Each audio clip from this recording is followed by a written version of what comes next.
आज मैं अपने किचन में कुछ लेफ़्ट ओवर फूड से क्रिएट करने जा रही हूँ। कुछ ये नया तो नहीं है, फ्रैंकी है कि लेकिन फूड जो मेरा कन्वर्ट होगा इस फ्रैंकी में वो नया होगा। तो उसके लिए मैंने क्या किया है, ये पराठे मेरे पास पड़े हुए थे तो मैंने उनको सेक लिया है दोबारा से, और कुछ मेरे पास चिकन पड़ा हुआ है तो उसे भी मैं सेक लूँगी बटर के साथ। अगर आप बटर के साथ सेकेंगे तो उसका टेस्ट और इन्हांस हो जाएगा। अगर आपके पास चिकन नहीं है, आप वेजिटेरियन हैं, तो आपके पास अगर कुछ पड़ा हो आपके पास पनीर में, तो आप उसे भी इसी तरह से क्रिएट कर सकते हैं। बटर के साथ उसे सेक लीजिए और उसकी ग्रेवी को भी थोड़ा सा बटर के साथ सेक लीजिए, क्योंकि वो हम एज अ सॉस यूज़ कर सकते हैं, तो तो अलग से सॉस बनाने की ज़रूरत नहीं पड़ेगी। तो मैंने पराठों में लगा लिया है मेयोनीज़ ये प्लेन वाली है, मार्केट से मैंने ली है। कुछ इसमें कुछ भी मिक्स नहीं है, ना हर्ब ना कुछ भी, ये प्लेन मेयोनीज़ है। मैंने उससे एक लेयर लगा ली है।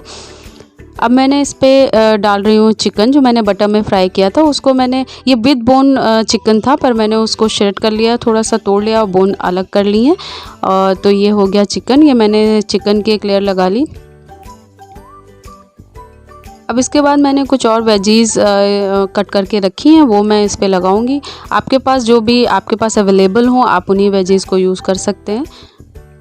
अब मैंने इस पे लगा दिया है कैबेज। इसको मैंने पतला पतला महीन श्रेड कर लिया था, और अब इसके ऊपर मैंने लगाए हैं अनियन रिंग्स। इनको मैंने बीच से कट करके रिंग्स को बीच से कट करके बनाया, तो इस तरह से अच्छे लगते हैं। ये है टोमेटो के स्लाइसेस। अब मैंने उनको लग दिया। अगर आपको इसमें से कोई भी वेजिटेबल नहीं पसंद है तो आप उसे मत करें यूज़, और अपनी पसंद के हिसाब से यूज़ कर लें। सॉस जो मैंने बटर में, सिर्फ इसकी ग्रेवी को मैंने बटर में हल्का सा फ्राई कर लिया है, तो वही मैं एज ए सॉस यूज़ कर रही हूँ। तो इस वजह से क्या हुआ, मुझे सॉस अलग से बनाने की ज़रूरत नहीं पड़ी।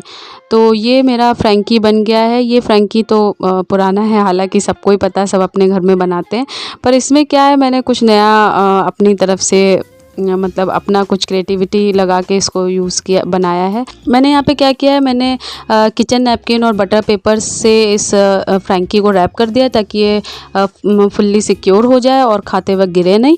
और अब इस तरह से तो ये अच्छा नहीं लग रहा है। मतलब क्या किया है, मेरे पास कुछ रैपिंग पेपर पड़ा हुआ था, उसे मैंने यहाँ पे कट करके यूज़ किया है, और एक मैं वुलन थ्रेड से इसको टाई कर लूँगी एक नॉट से, तो जिससे ये थोड़ा सा देखने में अच्छा लगेगा। तो इससे क्या होता है कि थोड़ा आप अपनी फैमिली को, अपने बच्चों को कुछ अगर ट्रीट देना चाह रहे हैं, तो उस तरह से भी आप मतलब ये क्रिएटिविटी आप कर सकते हैं। आपके ऊपर भी डिपेंड है कि आप अपना क्रिएटिव माइंड लगा लें, क्रिएटिविटी यूज़ कर लें। तो इस तरीके से आप एक सिंपल और जो नॉर्मल जो फूड होता है उसको आप नए तरीके से रिप्रेजेंट कर सकते हैं। तो अच्छा लगता है, आप अपनी फैमिली को, अपने आप को एक नया ट्रीट दे सकते हैं। मतलब अच्छा लगता है इस तरह से। हालांकि ये फ्रैंकी तो बहुत ही कॉमन है, ये सबके घर में बनती है, तो लेकिन मैंने इसको थोड़ा सा अलग रूप दे दिया है, बस, और कुछ नहीं है।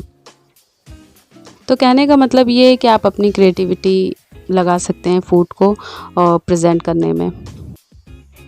तो यहाँ पे मैंने आपको एक आइडिया दिया है, अगर आप अपने बच्चों की बर्थडे पार्टी वगैरह ऑर्गेनाइज़ कर रहे हैं तो आप क्या कर सकते हैं, थीम के अकॉर्डिंग आप रैपिंग पेपर यूज़ कर सकते हैं। यहाँ पे तो मैंने नॉर्मल पेपर यूज़ किया है जो मेरे पास पड़ा हुआ था, पर आप अगर कुछ पार्टी वगैरह में ये इस तरीके की क्रिएटिविटी डाल रहे हैं तो पेपर को आप थीम के अकॉर्डिंग भी यूज़ कर सकते हैं। अगर आप कैबेज नहीं यूज़ करना चाहते हैं या कैबेज नहीं पसंद करते हैं, तो आप जो लेटस आता है, सैलेड पत्ती जिसे बोलते हैं, लेटस आता है, उसे भी यूज़ कर सकते हैं। यहाँ पे मेरे पास कैबेज थी तो मैंने वो यूज़ कर लिया है। अब मैंने ये दूसरी फ्रैंकी भी रेडी कर ली है। सॉस की क्वांटिटी आप फ्रैंकी में अपने अकॉर्डिंग डाल सकते हैं। मैंने यहाँ पे थोड़ा ही थोड़ा यूज़ किया है, क्योंकि ऑलरेडी चिकन में भी इसकी ग्रेवी थोड़ी सी लगी हुई थी, तो इतना मुझे सॉस डालने की ज़रूरत नहीं पड़ी। लेकिन अगर आपको सॉस ज़्यादा पसंद है या ज़्यादा आप डालना चाहते हैं तो आप उसे ज़्यादा भी यूज़ कर सकते हैं। इसे भी मैं उसी तरह से रैप करूँगी।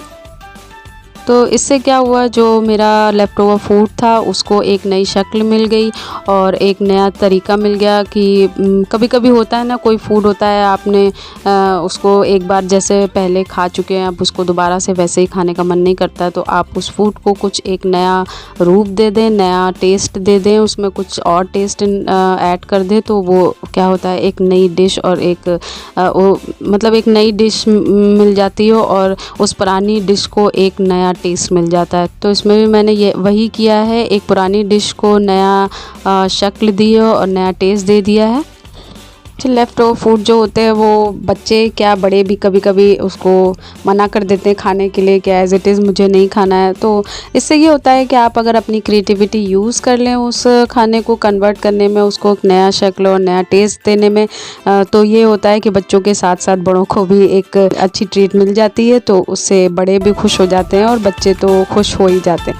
अभी मेरे चारों फ्रैंकी बन के रेडी हो गए हैं। अब मैं अपनी फैमिली के साथ अपने आप को भी ट्रीट दूंगी और इसे एंजॉय करूंगी। तो आप भी बनाइए और एंजॉय करें। Thanks for watching.